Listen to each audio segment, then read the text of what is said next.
What's up guys, it's Karl here, back with another episode, and today we're reviewing another beast of a smartphone, the just announced Oppo Find X2 Pro. This is the device that I've been using for the last little bit, but they also sent me this really cool media unboxing that I'll share with you guys.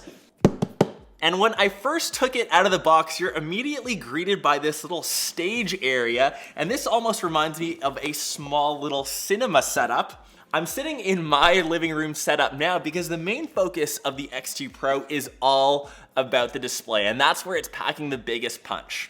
And within the box, you do get a clear case for the device. Always nice that manufacturers do provide that. You of course get the brand spanking new phone itself. You'll also get a 65-watt supercharger, and the phone has a 4260 milliamp hour battery, and you can completely juice that up in 38 minutes. So that's super quick. You also get a pair of USB-C headphones. They're decent, it's nothing crazy, but it's always nice to see Oppo including some free goodies inside of the box. When you first boot up the device, you're immediately greeted by the display, and this is the area that Oppo is really focusing on this year. It's a 6.7-inch QHD, so 3168 by 1440, and it gives you a resolution of 513 ppi.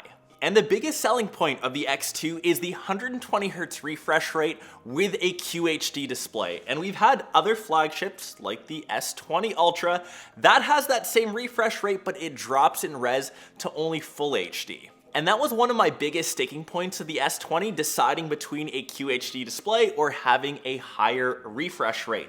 The X2 is one of the first phones that can do that. You can always drop down the res to full HD if you want to save battery life, but it is set at 120 Hz and it's super fluid, and I love that. Once you've used a higher refresh rate display, it is so hard to go back to the standard 60 FPS.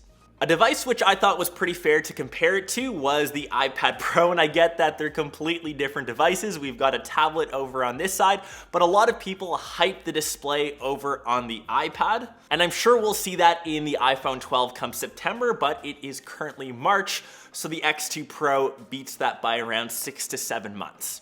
Styling around the Find X2 Pro is actually very similar to the S20 Ultra, and I think that gives it the biggest compliment. It comes in at a lower price point, but feels just as premium. Like I mentioned, 6.7-inch display with slight curves on the sides. They haven't overdone it. We've got a small cutout for the front-facing camera on the front. On the bottom, you've got a USB-C port, SIM card slot tray, and the buttons for the device have a bit more tactile feedback, and I like that the volume rockers are actually separate. It helps me figure out which one I'm pressing. On the back, we've got a simple metallic finish. It does come in a couple colorways. I've got mine in the black/dark gunmetal.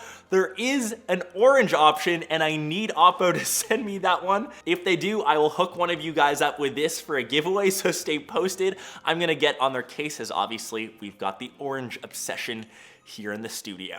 The cameras on the back are in a bit more of a traditional layout. We don't have an obnoxious large sensor, which takes up a quarter of the device. We've got a triple camera setup, 248 megapixels, both the standard wide and the ultra wide. And I've actually been most impressed with the ultra wide sensor. Most of the time that takes a hit in megapixel count and it's not the main focus. It takes some pretty decent shots. I know it doesn't have the specs as other flagships, but it does what it has well. As long as there's some decent light, you get some pretty decent pics. There's also a 13 megapixel periscope lens. So with this, you do get a 10 times hybrid zoom and all the way up to a 60 times digital. And to be honest, I think that's more than enough. I haven't really even used 100 times, say on my S20 Ultra, maybe in the 2 to 3 times when I've been testing it. But other than that, it kind of sits as an unused feature. Video recording wise, you've got 10-bit HDR, 4K at up to 60 FPS. It doesn't really push the boundaries spec wise, but handles what you throw at it pretty well.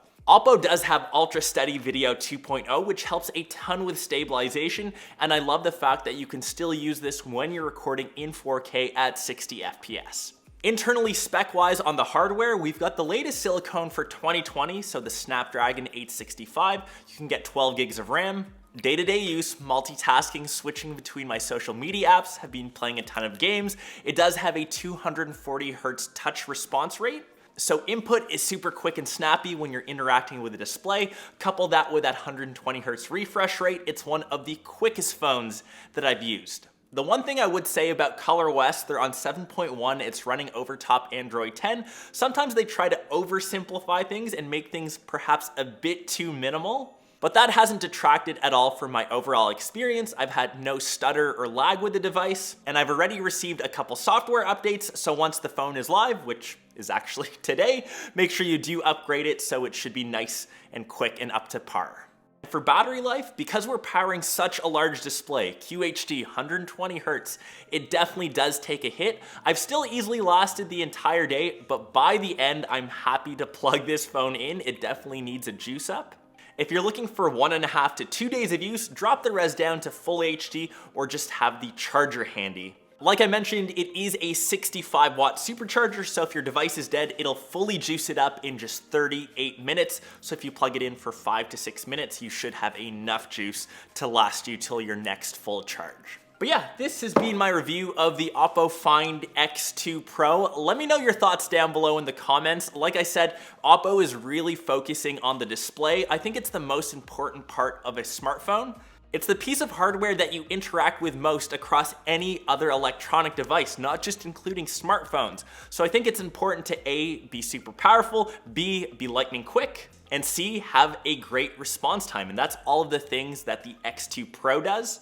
Media consumption and gaming has been such a great experience on this device. Even my little Android buddy over there has enjoyed watching his own little setup in the unboxing media kit. Hope you guys enjoyed this review, and I'm gonna be on Oppo's case to send me the orange colorway. If that does happen, I'll be sure to send out one of these to you guys, so make sure you sub to the channel. Leave a comment down below on your fave feature of the X2 Pro, and I will catch the rest of you in one of my next vids or vlogs.